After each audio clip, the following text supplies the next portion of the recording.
जत जिल्हा सांगली येथे छत्रपती शिवाजी महाराजांच्या जयंतीनिमित्त माजी आमदार विक्रम सावंत यांनी केले अभिवादन।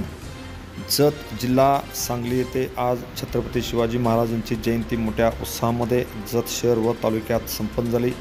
या जयंतीच्या निमित्ताने जत तालुक्याचे माजी आमदार माननीय विक्रम सावंत यांनी छत्रपती शिवाजी महाराजांच्या जयंतीच्या निमित्ताने अभिवादन केले। यावेळी त्यांच्या समवेत माननीय ॲडव्होकेट युवराज निकम, माजी नगरसेवक निलेश बामणे, सांगली मार्केट कमिटीचे सभापती नाना शिंदे यांच्यासह अनेक मान्यवर उपस्थित होते।